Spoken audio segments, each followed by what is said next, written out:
Hi, I'm Jean Sharp, and in this video, I'm going to guide pre-service and in-service teachers through the basics of using Padlet.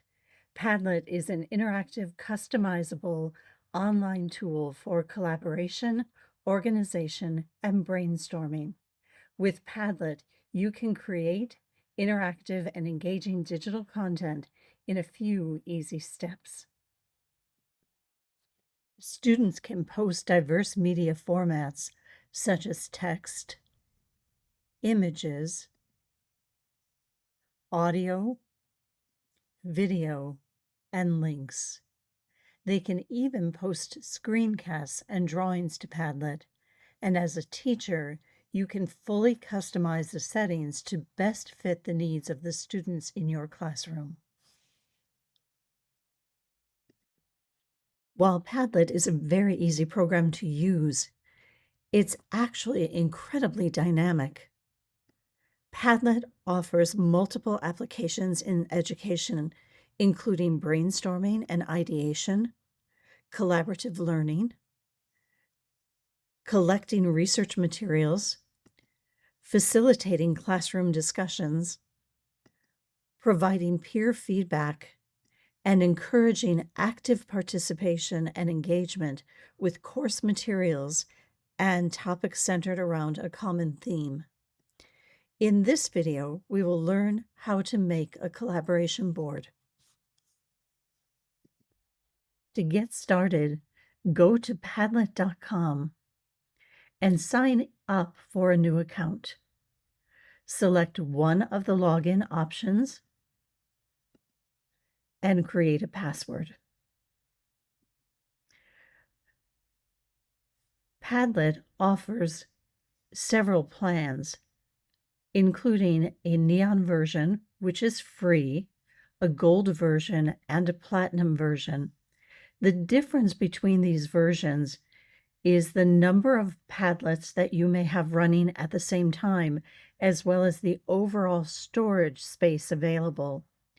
I use the neon version or the Padlet basic version and find that free version works well for my needs.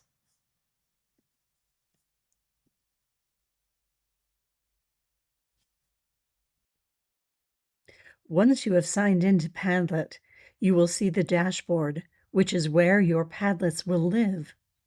To get started, you're going to click on Make a Padlet.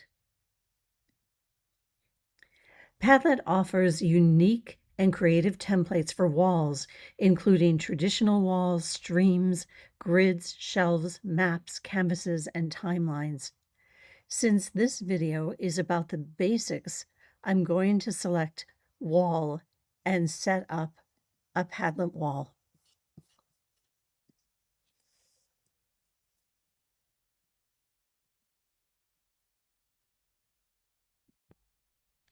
Let's take a look at how you can set up and customize your Padlet. First, you're going to want to give your Padlet a name. Clicking on the Settings button in the right-hand panel, you can change the title of your Padlet.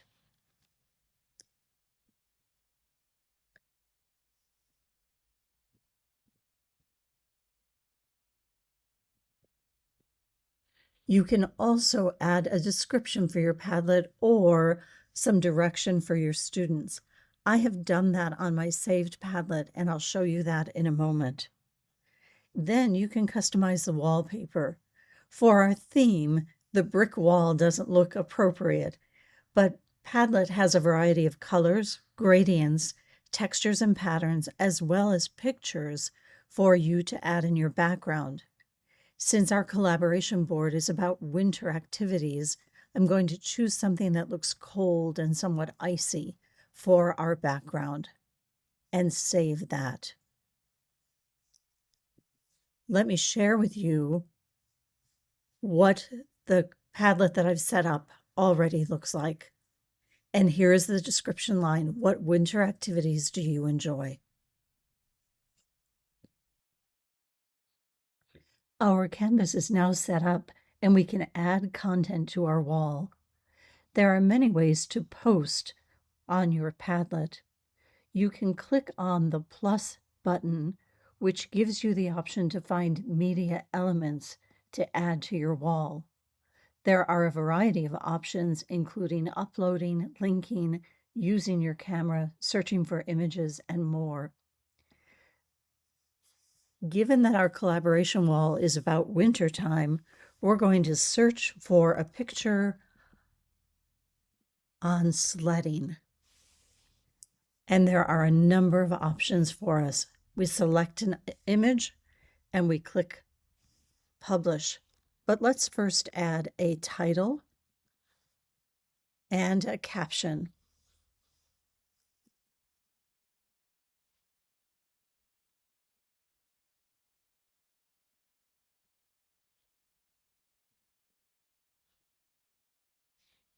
And then publish this picture to the wall.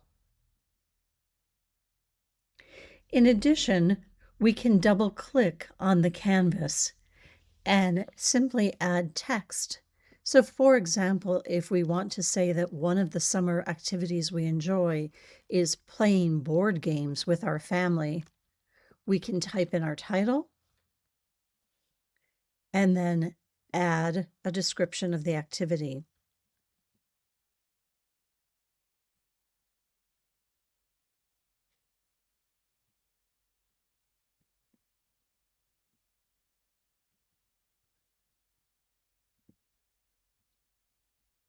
And publish that entry for a text entry. But probably the easiest way to add images or content to the canvas is simply to drag and drop. And when we drag and drop a file, it appears on our import and we can add our title.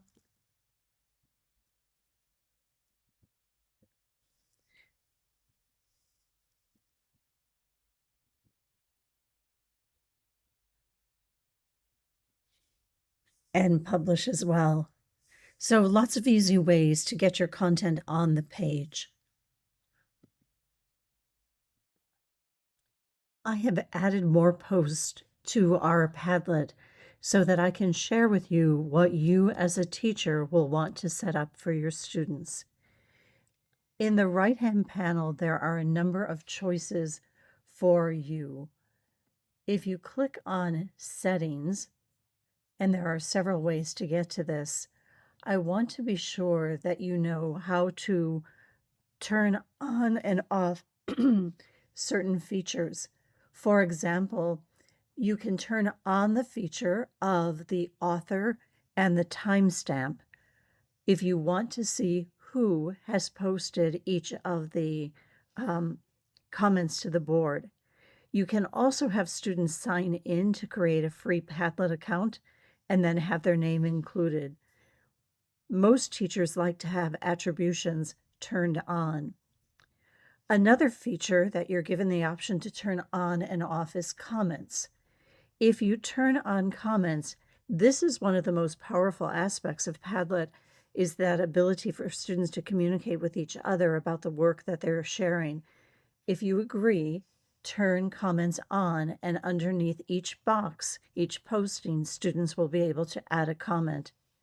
And next, you also have the option to allow students to give each other different types of reactions. For example, students will be able to like each other's posts. However, reactions can create some competitive learning environments, and students tend to focus on how many likes they got.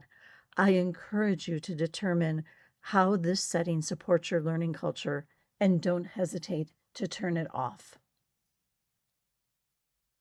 Now that these settings are set, we'll go on to look at some other features of Padlet.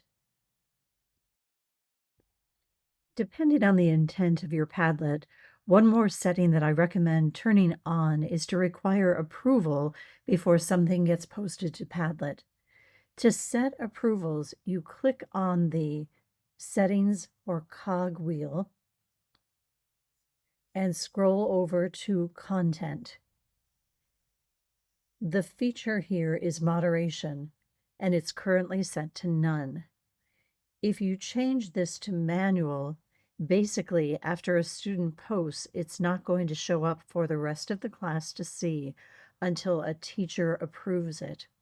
The obvious benefit of this is that you have greater control over what shows up on your bulletin board.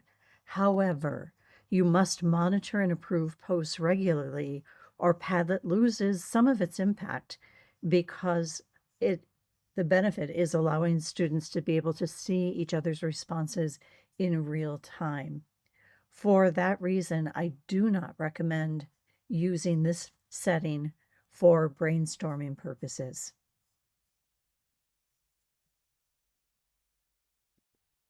Finally, before we share our Padlet, let's take a look at our privacy settings.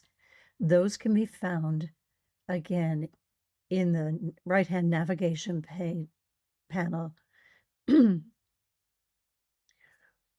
The privacy settings here are set to secret. Secret means that this particular board will not show up in a search. Now, let's go to share. To share your Padlet, you can either copy the link, email the link, or just post the Padlet directly to Google Classroom. Many teachers choose to copy the link and then embed that link into another assignment.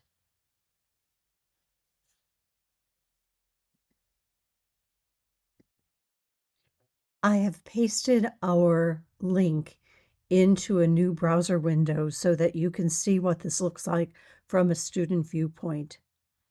Students can say that they like an idea by clicking on the like button. They can also add an option or a comment.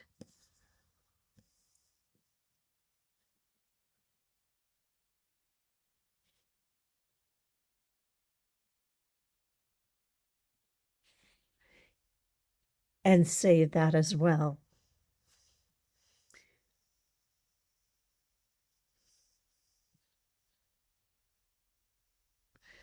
Now, one thing I'd like to share with you is that, particularly for online teaching, Padlet facilitates the sharing of student ideas and work with one another. In online teaching and learning, it is even more important to create opportunities for students to feel as if they are part of a community, even if that exists in a digital space.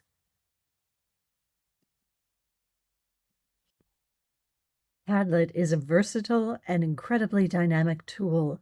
In this video, you have learned some of the basics for creating a collaboration board with your students. There are many more features to explore and more ways in which you can integrate this tool into your classroom.